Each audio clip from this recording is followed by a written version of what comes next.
एक समय की बात है। हरे भरे मैदानों से घिरे एक भव्य महल में एक चंचल राजकुमारी एवलिन रहती थी। वह जीवन से भरी हुई थी। अपनी गुड़ियों के साथ खेलना और अपनी दो बहनों अमेलिया और सोफिया के साथ तकियों की लड़ाई करना उसे बेहद पसंद था। हर शाम महल उनकी हंसी से गूंज उठता था। एक दिन जब वे अपनी तकियों की लड़ाई में मस्त थीं, कमरे में चारों ओर पंख उड़ने लगे, मानो सफेद बर्फबारी हो रही हो। लेकिन उनकी मस्ती जल्द ही रुक गई जब उनके माता पिता गुस्से से कमरे में आए। तुम लड़कियों ने फिर से महल को अस्त व्यस्त कर दिया, रानी ने डांटते हुए कहा।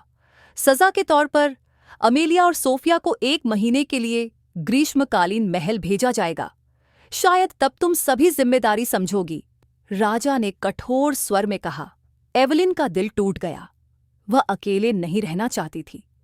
उसने अपने माता पिता से विनती की, लेकिन उनका फैसला अटल था। अगले दिन उसकी बहनें चली गईं और महल सूना और उदास लगने लगा।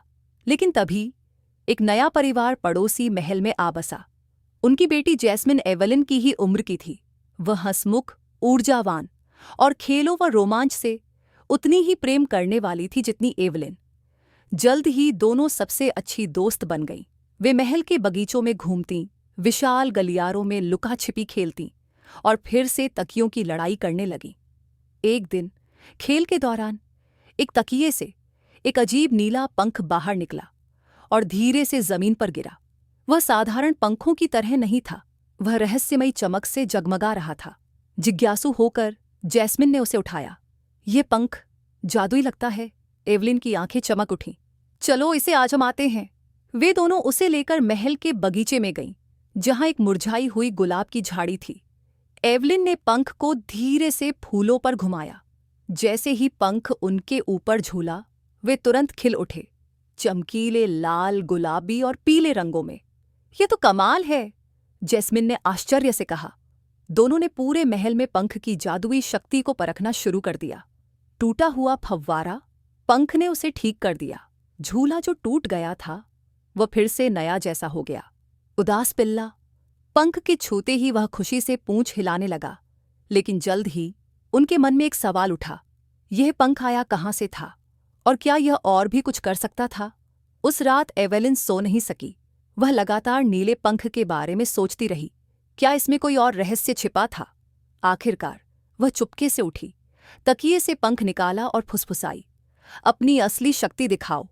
पंख अचानक पहले से भी ज्यादा चमकने लगा, पर इस बार उसकी रोशनी अजीब थी, डरावनी। महल की दीवारें हिलने लगीं और उसके सामने एक छायादार आकृति बनने लगी। वह एक रहस्यमयी पक्षी था, जिसकी नीली पंखों की चमक तारों जैसी थी। उसकी गहरी गूंजती आवाज आई, तुमने मेरी शक्ति जगा दी है, लेकिन जादू खिलौना नहीं होता। जो कुछ तुमने ठीक किया है, उसकी कीमत चुकानी होगी। एवलिन चौंक गई। तुम क्या कहना चाहते हो? हर जादू का संतुलन होता है। जो कुछ सुधारा गया है, वह अब किसी और चीज की बलि मांगेगा, पक्षी ने कहा। अचानक उनके द्वारा खिलाए गए सुंदर फूल फिर से मुरझा गए। टूटा हुआ फव्वारा फिर से दरारों से भर गया और महल की रोशनी टिमटिमाने लगी। नीला पंख एवलिन के हाथ में कांपने लगा, जैसे उसे चेतावनी दे रहा हो। अगर वे इसे और इस्तेमाल करते तो यह कुछ और भी कीमती चीज छीन सकता था। अगली सुबह एवलिन ने जैस्मिन को सब कुछ बताया। दोनों ने फैसला किया कि उन्हें पंख को उसके असली स्थान पर लौटाना होगा। उन्होंने पूरे महल में खोजबीन की और आखिरकार प्राचीन किताबों से भरी राजकीय लाइब्रेरी में एक छिपी हुई किताब पाई। वह एवरमोर का पंख नामक एक रहस्यमयी पक्षी के बारे में थी, जिसका पंख जीवन को बहाल कर सकता था, लेकिन बदले में कुछ मांगता था। अब वे जान चुकी थीं कि उन्होंने एक खतरनाक जादू के साथ खेल खेला था। किताब में दिए गए निर्देशों का पालन करते हुए वे गहरे जंगल में स्थित एक जादुई विलो वृक्ष तक पहुंची। जैसे ही उन्होंने पंख को उसकी जड़ों में रखा, एक तेज हवा चली और नीला पंख अचानक गायब हो गया। वृक्ष के पत्ते सोने जैसे चमकने लगे, जैसे वह अपनी शक्ति वापस पाने के लिए धन्यवाद कह रहा हो।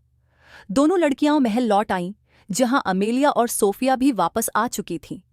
चारों बहनों ने एक दूसरे को कसकर गले लगाया। एवलिन को एहसास हुआ कि कोई भी जादू प्यार और परिवार की खुशी की जगह नहीं ले सकता। उस दिन के बाद वे फिर से अपनी तकियों की लड़ाई, खेल और मस्ती में लौट आईं। लेकिन अब वे जान चुकी थीं कि कुछ चीजें ऐसी होती हैं जिनसे जादू को दूर ही रखना चाहिए। कहानी से सीख: जादू शक्तिशाली हो सकता है, लेकिन सच्ची खुशी दोस्ती, प्रेम और हमारी यादों से मिलती है, न कि किसी शॉर्टकट या जादू से।